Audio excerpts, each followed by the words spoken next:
नमस्कार, सवाल इंडिया का में आपका स्वागत है। इस वक्त हम हैं अपनी चुनावी यात्रा पर, लेकिन खबर यूक्रेन और रूस के बीच में छिड़ी जंग इतनी बड़ी हो गई है कि उसके बारे में जिक्र करना बहुत ज़रूरी हो गया है। और इस जंग में जो क्षति पहुंच रही है वो वहां पर फंसे हुए लोगों की है। और एक बहुत ही दुखद खबर जो अभी आई है वो ये है कि इसमें एक भारतीय छात्र की भी मौत हो गई है।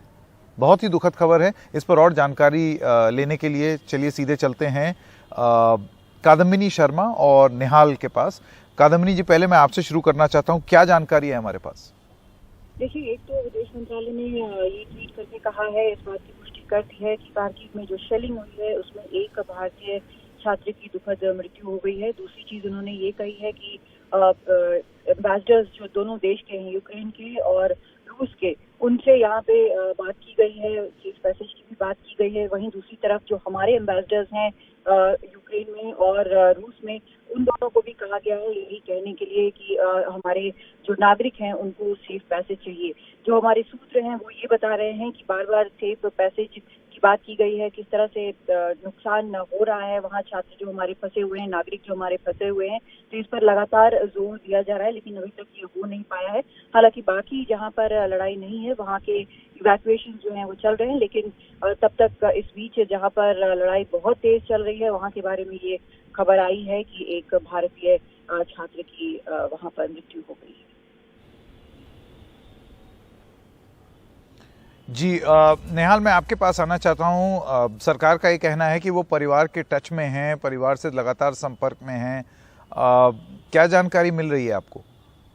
देखिए, जो विदेश मंत्रालय के अधिकारी हैं वो लगातार परिवार वालों के संपर्क में हैं, इसमें कहीं कोई दो राय नहीं है। परिवार वालों को ये भरोसा दिलाया गया है कि वॉर जोन में उनका पार्थिव शरीर है और जैसे ही हालात सुधरते हैं या कोई भी संभावना बनती है तो फौरन कोशिश की जाएगी कि उनके पार्थिव शरीर को यहाँ देश लाया जाए। इसका भरोसा बार बार विदेश मंत्रालय की तरफ से दिया गया है परिवार वालों को।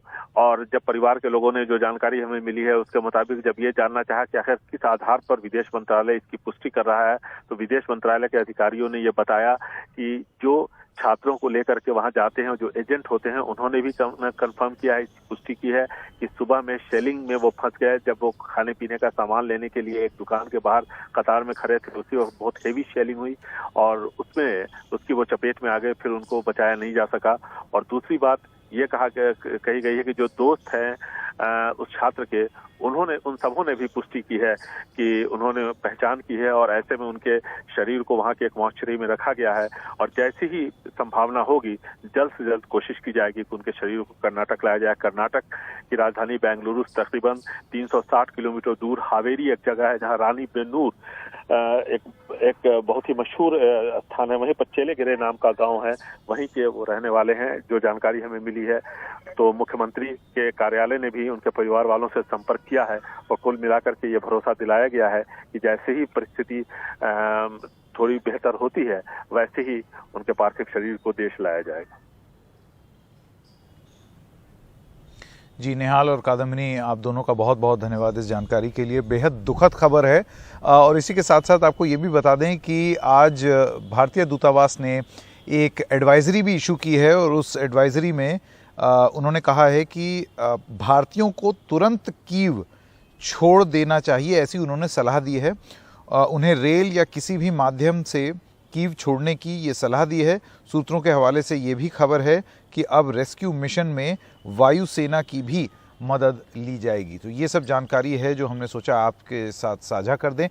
इसके साथ साथ देखिए, जो वहाँ छात्र हैं और जो वो कष्ट झेल रहे हैं, और यहाँ पर भारत में जो उनके परिवार वाले हैं, परिवारजन, घर के लोग, उनकी क्या हालत है, उन पर क्या बीत रही है, ये भी एक पहलू है। और क्योंकि हम गोरखपुर में हैं, ऐसा हो ही नहीं सकता था कि उत्तर प्रदेश से छात्र ना हो वहाँ पर यूक्रेन में, तो गोरखपुर में ही 4-5 बच्चे निकल आए और हमने उनमें से 2 परिवारों से बात की। और वो जिस तरीके से वो परिवार बयान कर रहा था कि क्या संघर्ष है, लगातार बात करना, कभी संपर्क ना हो पाना और मन में अजीब अजीब ख्याल आना, और सरकार से उम्मीद क्या है उनकी रही उम्मीद पर सरकार खरी उतरी या नहीं, या आगे उतरेगी या नहीं, ये जो पूरा वाकया था वो हम आप तक लाने की कोशिश कर रहे हैं। हमने 2 परिवारों से बात की यहाँ गोरखपुर में। आइए आपको एक बातचीत सुनाते हैं ताकि आपको पता चले कि ये संघर्ष जितना उन छात्रों का है वहां पर, उससे कहीं ज्यादा उनके परिवार, या उतना ही यहां पर जो उनके परिवारजन हैं वो मदद के अभाव में कैसा महसूस करते हैं, उनका भी है। सुनते हैं बातचीत।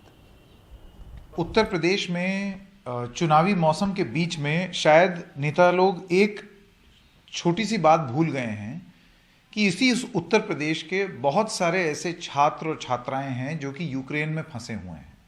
वो मदद की गुहार लगा रहे हैं, नेताओं तक पहुंचने की कोशिश कर रहे हैं उनके परिवारजन, लेकिन शायद उनको कोई खास सफलता हाथ नहीं लग रही।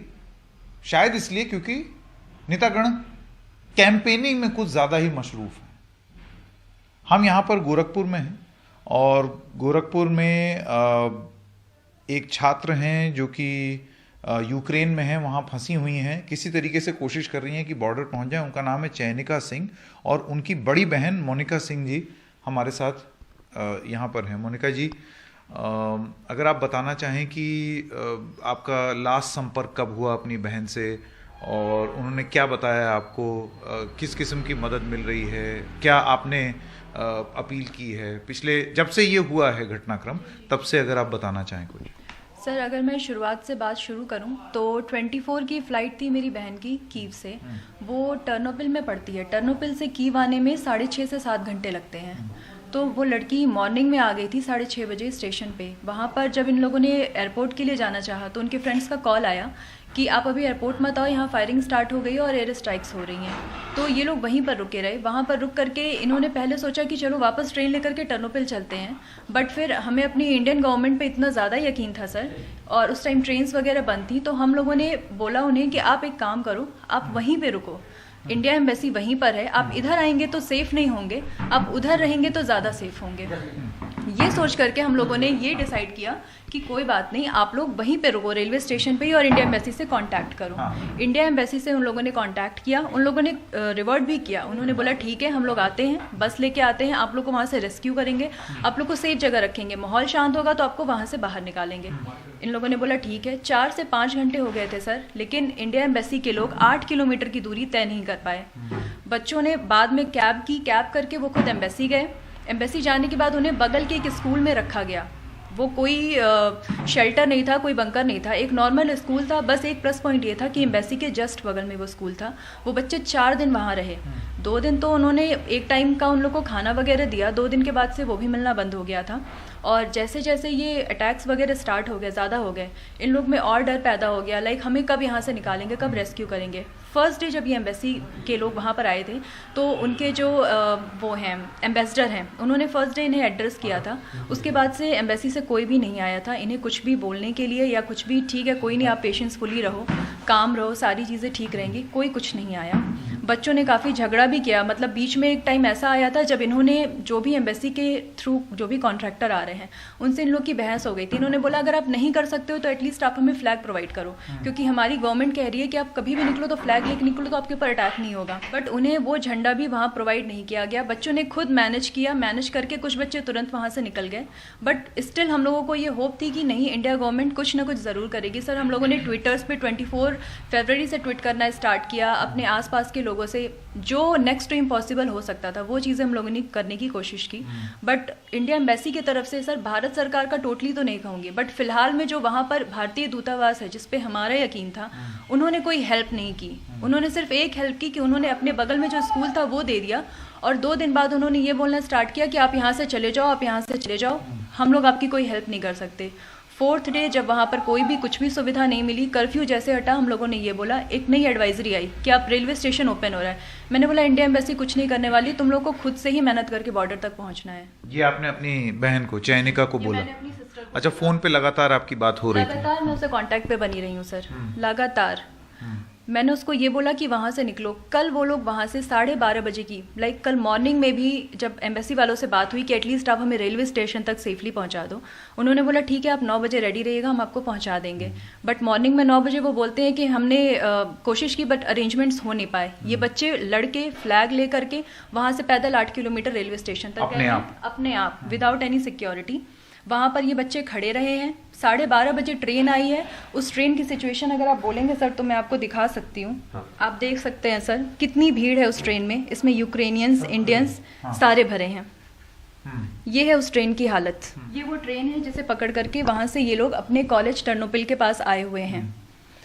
टर्नोपिल आ करके इन्हें वहाँ पर इनके कॉलेज के थ्रू एक कैब प्रोवाइड की जा रही है, बस प्रोवाइड की जा रही है। उस बस से अब ये बच्चे बॉर्डर तक जाएंगे। उसके बाद हमारी भारत सरकार बॉर्डर के किनारे से हमारे बच्चों को सेफली निकालेगी। वो भी सर 3 दिन। मेन जो इशू है वो तो बॉर्डर के अंदर में है ना सर। जो बच्चे एक्चुअल में उधर फंसे हुए हैं कीव में, खारकीव में, जो भी उधर फंसे हुए हैं, ये वो अपनी जान पर अगर बच करके बॉर्डर तक पहुँच गए तब हमारी भारत सरकार उन्हें वहाँ से निकाल पाएगी, अदरवाइज़ नहीं। हम सभी बहुत शुक्रगुजार हैं कि उन्होंने और देशों से बात की है, उन्होंने वहाँ पर अरेंजमेंट्स कराए हैं, वीज़ा के अरेंजमेंट्स कर रहे हैं। वो भी कोई आसान बात नहीं होती है। बट सर जो बच्चे वहाँ से बच के निकलेंगे, जब वो उनके अंदर जान होगी तब तो आप बचा के उन्हें अपने देश लाएंगे। जब जान ही नहीं बचेगी तो आप कैसे बचाएंगे? मेरे ख्याल से एक चिट्ठी भी लिखी है आपने। जी सर। ये एक चिट्ठी है जो मोनिका जी ने लिखी है। ये लेटर है सर। एक्चुअली हमारे यहाँ गोरखपुर में रैली थी माननीय अखिलेश यादव जी की। हमारे जो माननीय मुख्यमंत्री जी हैं, माननीय प्रधानमंत्री जी हैं, ये सारे लोग यहीं गोरखपुर में आए हुए थे। और अगर आप मेरा घर देखेंगे तो मंदिर के जस्ट अपोजिट पीछे पड़ता है। तो हम लोगों ने ये कोशिश की थी कि ये लेटर जो मैंने लिखा था, ये लेटर किसी भी तरीके से 5 मिनट का समय भी अगर मिल जाए तो मैं उनसे मिल लूँ, उन्हें बता दूँ कि ये सिचुएशन है। बट हमारे सारे आदरणीय नेता अपनी रैली में इतना ज़्यादा व्यस्त थे सर कि मुझे 5 मिनट का भी टाइम नहीं मिल पाया। मुझे सिर्फ टाइम पे टाइम मिलता रहा कि ठीक है 4 बजे आते हैं तो मिलवा देता हूँ, 5:30 बजे मिलवा देता हूँ, 8 बजे मिलवा देता हूँ। बट मिलने के टाइम पे सर ऐसा मेरा कुछ भी मिलना उनसे हुआ नहीं। मतलब मेरी ये रिक्वेस्ट मेरे पास ही रह गई सर, ये लेटर मेरे पास ही रह गया। मेरी बहन कीव में थी जिस टाइम में मैंने ये लेटर लिखा था। मेरी बहन कीव से अपने रिस्क पे निकल करके कॉलेज पहुंची है। आज वो अपने कॉलेज से निकल करके बॉर्डर की तरफ जा रही है। आई डोंट नो बॉर्डर पे जाने पे अभी क्या होने वाला है, क्योंकि जो इसके साथ की फ्रेंड्स हैं वो बॉर्डर का हाल बताती हैं कि रोमानिया पे किस तरीके से बिहेव कर रहे हैं, पोलैंड पे किस तरीके से बिहेव कर रहे हैं। इसकी एक फ्रेंड है अनुष्का, जो पोलैंड बॉर्डर के थ्रू क्रॉस हुई है, वो भी कल रात में ही क्रॉस हुई है। उसने मेरे पास कॉल किया और उसने बोला कि दी आप चीनू को बोल दो कि वो पोलैंड बॉर्डर से ना आएगी, यहाँ लड़कियों के साथ बहुत मिसबिहेवियर हो रहा है। इमिग्रेशन के टाइम में ये लोग अजीब तरीके से लड़कियों को टच कर रहे हैं, लड़कों से उल्टी सीधी हरकतें करवा रहे हैं, उठक बैठक करो, ये सारी चीज़ें करो। वो लोग ड्रंक हैं टोटली। मुझे समझ में नहीं आता सर, बचे हुए को बचा करके आप क्या करोगे जब अंदर आधे से ऊपर बच्चे तो अंदर फंसे हुए हैं। मुझे ज़्यादा तकलीफ इस बात की हो रही है कि आपने उन नेताओं को अप्रोच करने की भी कोशिश की कि आपको मदद मिल सके और वो मदद नहीं मिली। मैं जानता नहीं हूँ कि वो नेता मदद करेंगे या नहीं, लेकिन इस कार्यक्रम के माध्यम से अगर वो देख रहे हैं और अगर उनको आपके हित की चिंता है तो उनको अवश्य आपकी मदद करनी चाहिए। आपके कौन है वहाँ पर यूक्रेन में? मेरा नाम हर्ष कौशल उपाध्याय है। हाँ। मेरी sister Harshita Kaushal Upadhyay MBBS first year Ternopil medical university से है। अच्छा, सेम चयनिका वाली यूनिवर्सिटी। ठीक है। एक दिन पहले मतलब 24-25 को सर्कुलर निकलता है कि जितने लोग वेस्टर्न साइड पे हैं बॉर्डर के क्लोज, वो लोग बसेस के थ्रू वहाँ पहुँच जाए। यूनिवर्सिटी बसेस प्रोवाइड किया दीदी को, वहाँ से वो लोग को लेके गए वहाँ पे पोलैंड बॉर्डर के पास। पहली बात वहाँ पे इतनी ज़्यादा ट्रैफिक थी, बसेस उन लोगों को 35 किलोमीटर पहले छोड़ दिया। दीदी पैदल 35 किलोमीटर बॉर्डर तक कवर की। बॉर्डर कवर करने के बाद वहाँ कोई अरेंजमेंट नहीं था। वहाँ पे पता चला कि बॉर्डर बंद है, कोई एंट्री नहीं लिया जा रहा है। उसके बाद क्या हुआ, वहाँ पे ना हम लोग ने यहाँ पे एक्सटर्नल मिनिस्टर्स को हम लोग ने कॉल किया। उन्होंने कहा कि सर नेगोशिएशन चल रहा है, शाम तक कोई ना कोई सोल्यूशन मिल जाएगा। First day no solution. Next day हम लोग फ़ोन किए कि सर क्या वहाँ पे क्या हो रहा है, कुछ पता तो नहीं चल रहा है, क्योंकि दीदी मेरा 24 कॉन्टैक्ट भी ब्रेक हो गया है और हम लोग अब क्या करें। कह रहे सर आप अगर हो सके तो अपने कांटेक्ट करके बोल दीजिए कि पोलैंड बॉर्डर से ना जाए, वो लोग सीधे हंगरी बॉर्डर पे चले जाए, क्योंकि वहाँ पे फ्लाइट्स भी है और ईजिली वहाँ पे इमिग्रेशन भी हो रहा है। हम लोग कांटेक्ट करने की कोशिश की लेकिन सबका फ़ोन स्विच ऑफ था। फिर उसके बाद क्या हुआ, किसी तरह दीदी कांटेक्ट में आई, वो बताई कि अब हम लोग चल नहीं सकते हैं, अगर हम लोग वापस जाए तो आज हम लोग अगर एंट्री नहीं मिली आज तो आज हम लोग की मौसम से डेथ हो जाएगी। हम लोग ने पूछा कि खाने को क्या मिला, कह रही थी जो हम लोग के पास चॉकलेट्स पड़े हुए थे 24 मतलब रखे हुए थे हम लोग ने वो खाए और हम लोग का कोई हेल्प नहीं, एम्बेसी कुछ नहीं कर रही है, और ना यहाँ पे एम्बेसी के ऑफिशियल्स हैं। अभी कहाँ है आपकी दीदी? वो बॉर्डर क्रॉस कर चुके हैं? कल वो रात को करीब 12 o'clock के आसपास वो बॉर्डर क्रॉस कर ली, तब जाके उनको अभी होटल्स प्रोवाइड किया गया है। कम से कम हाँ, पोलैंड बॉर्डर पर। Poland border. तो ये एक ऐसा संघर्ष था जो कि आप कह रहे हैं पूरी तरीके से उन्होंने अपने दम पर किया। हाँ। अभी भी मेरा फ्रेंड है, हाँ, वहाँ पे जिस दिन परसों की बात है, क्या हुआ, वहाँ पे इंडियंस ज़्यादा भीड़ हो गई थी और वहाँ पे कोई शेल्टर प्रोवाइड नहीं किया। उन्होंने बोला कि हम लोग को प्रोवाइड करो, ठंडी में मर जाएंगे। उसके बाद क्या हुआ, वहाँ की जो लोकल पुलिस थी वहाँ पे लड़कों को लेकर लड़की किसी को नहीं भापे, वहाँ पे मारना, लाठी चार्ज कर दिया और मेरे सिस्टर को, उसके एक फ्रेंड को गन पॉइंट पे ले लिए ताकि भीड़ शांत हो जाए। और तभी कल भी उन्होंने मिसबिहेव किया, मेरे पास वीडियोस भी पड़े हैं उसके। यहाँ पर आपकी सिस्टर थी? हाँ, वहीं पे उसी जगह का है, किसी ने रिकॉर्ड करके भेजा है। हाँ।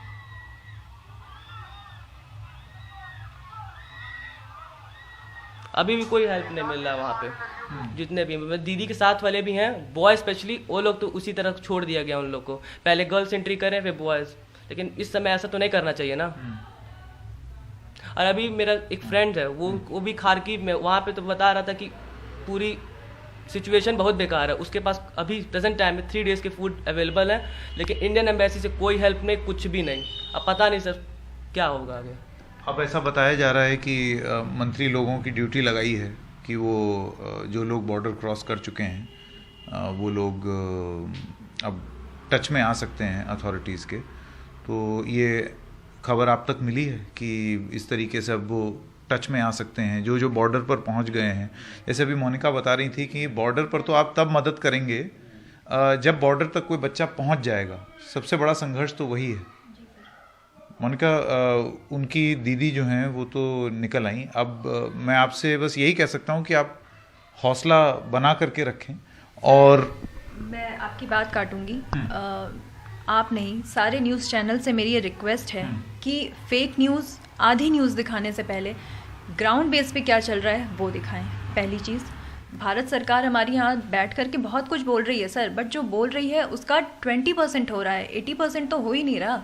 आज के डेट में अगर आप अपने सिविलियंस की मदद नहीं कर पा रहे हो, गलती से अगर एक बच्चा भी वहाँ रह जाता है सर, तो it's a very shameful for our India. अच्छा, एक चीज़ मैं आप दोनों से पूछना चाहता हूँ। जब ये एडवाइजरी निकाली जा रही थी भारत सरकार द्वारा, ये कहा जा रहा था कि हमने एक एडवाइजरी दी कि निकल जाएं, दूसरी दी, तीसरी दी, उस समय भी बहुत सारे छात्र नहीं निकले। तो उस समय की क्या स्थिति थी? क्योंकि आप लोगों ने तो उसको महसूस किया होगा, यहाँ घर से लगातार बात होगी।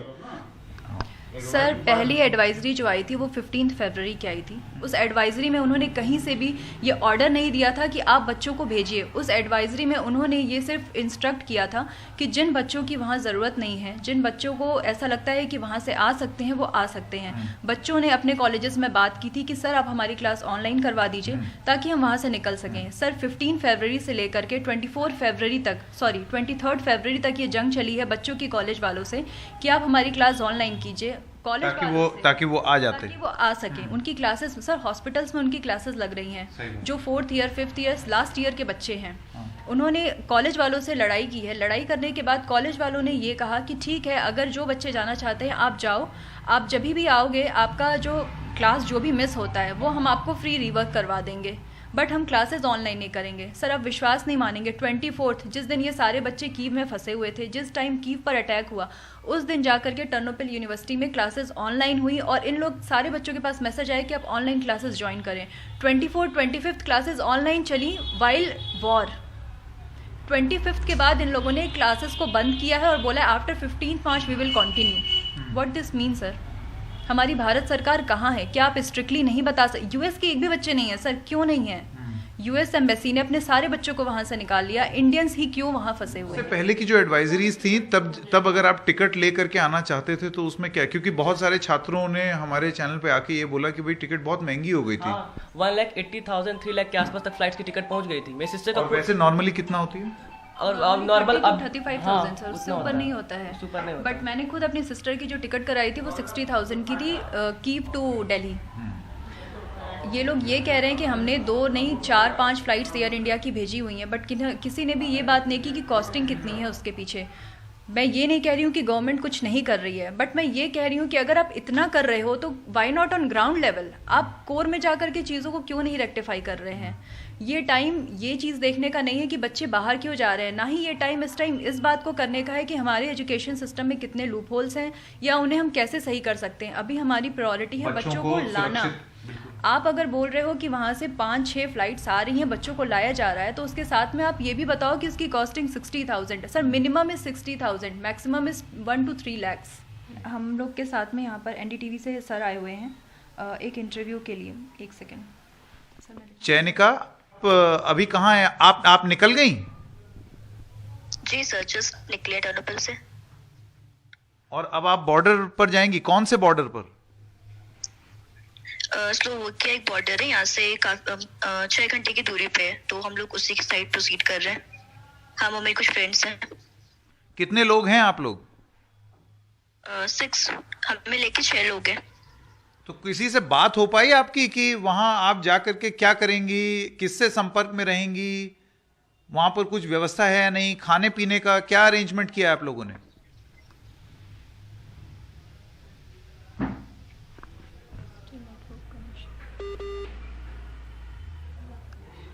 ये सारे टाइम होता रहता है जब वो आप बात करते हैं उनसे? हाँ, ये तो इवन जब ये लोग कीव में थे, जिस दिन वहाँ पर अटैक ज़्यादा हो गए थे, जिस टाइम ये लोग बंकर में थे, उस टाइम पे भी इन लोग से कांटेक्ट नहीं हो पा रहा था।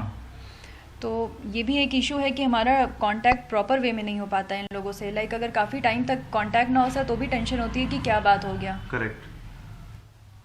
आप लोगों का संदेश जो भी देख रहा है, जो राजनेता देख रहे हैं, सरकार देख रही है, उस तक हम ज़रूर पहुंचाएंगे और उम्मीद ये करेंगे कि फौरी तौर पर राहत चयनिका को और आपकी हर्षिता बड़ी सिस्टर को तुरंत मिले। Sir, my humble request, it is not just only for my sister, for everyone. अभी भी बहुत से बच्चे हैं सर जो कीव में फंसे हुए हैं। मैंने अपनी सिस्टर को देखा है, उसने कैसे 4 दिन वहाँ सर्वाइव किया है। टुडे इज़ 5th डे जब वो वहाँ से निकल के आई है।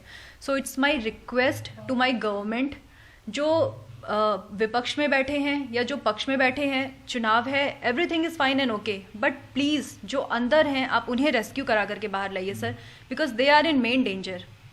आप बॉर्डर से ठीक है, आप वहाँ से 3 दिन 4 दिन में निकालिए, we have not any problem, but please जो बच्चे अंदर फंसे हुए हैं ना, उन्हें वहाँ से निकाल के सेफ साइड में ले जाइए सर, बिकॉज बहुत से बच्चे ऐसे जिनके पास पैसे भी नहीं है, they are not capable to move from Kyiv to anywhere else, so please help them. हौसला बनाए रखें, बस यही कहा जा सकता है। और आपका संदेश भारत सरकार तक पहुंचाना या प्रदेश की सरकार तक पहुंचाना, ये हम लोग अपनी जिम्मेदारी और कर्तव्य समझते हैं। बहुत धन्यवाद हमसे बात करने के लिए। Thank you.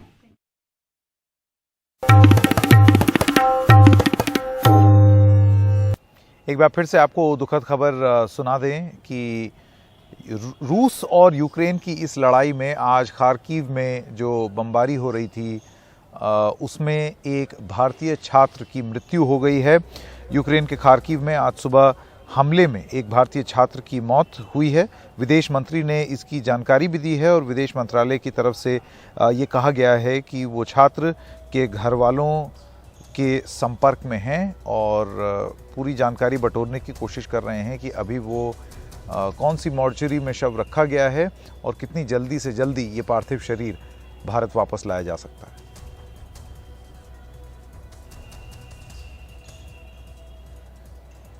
इसके साथ साथ आपको एक खबर और बताते चलें जो अभी जानकारी मिली है, और ये अपडेट ये है कि यूएन ह्यूमन राइट्स काउंसिल की आज जब मीटिंग चल रही थी तो कई डिप्लोमैट्स उस रूम में जब रूस के विदेश मंत्री बोलना शुरू किए, ह्यूमन राइट्स काउंसिल की मीटिंग है, United Nations human rights council, उस मीटिंग से उठ करके और उस स्पीच के बीच में उठ करके बहुत सारे डिप्लोमैट्स वॉकआउट कर गए, हट गए उस रूम से। एक संदेश देने की कोशिश है रूस को इस आक्रमण के चलते।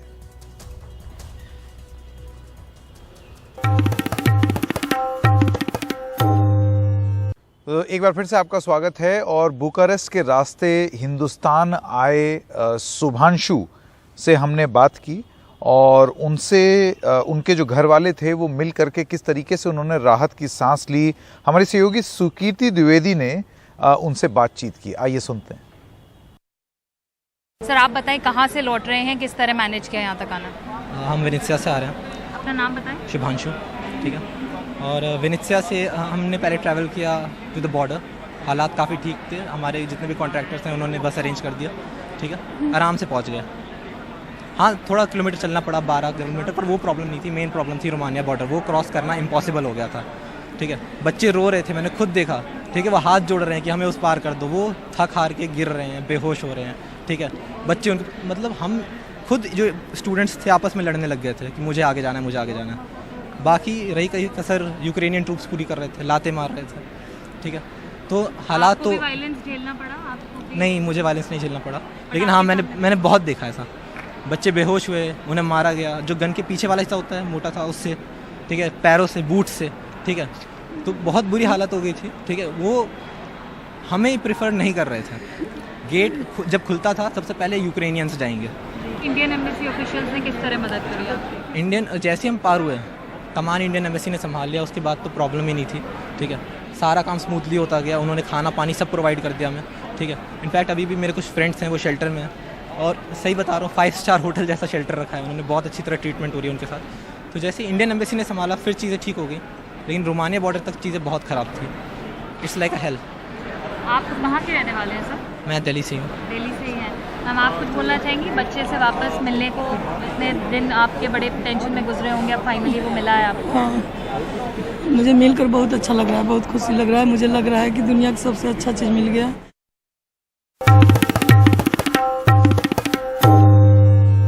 एक बार फिर से आपका सवाल इंडिया का में स्वागत है। और जैसे कि आप जानते हैं कि भले ही कुछ छात्र वापस आ गए हों, लेकिन अभी भी बहुत भारी संख्या है ऐसे छात्रों की जो कि यूक्रेन में ही फंसे हुए हैं। कई छात्र मदद की गुहार लगा रहे हैं और वो काफ़ी परेशान हैं, और ये सब वो सोशल मीडिया के माध्यम से कर रहे हैं। आइए आपको सुनाते हैं कुछ ऐसी अपील। हम लोग यहाँ से 3 दिन से आए हुए हैं। 3 दिन से इंडियन एम्बेसी ने बोला हम आपको निकालेंगे। हर 5 मिनट में यहाँ पर एक बॉम्ब ब्लास्ट हो रहा है। कल पूरी रात की में बॉम्ब ब्लास्ट हुए, अभी भी बॉम्ब ब्लास्ट हो रहे हैं। अब इंडियन एम्बेसी को बोल रहे हैं कोई बात तक करने को आने के लिए तैयार नहीं है। ये लोग जो भी आ रहे हैं बोल रहे हैं अपनी रिस्क पे निकल जाओ।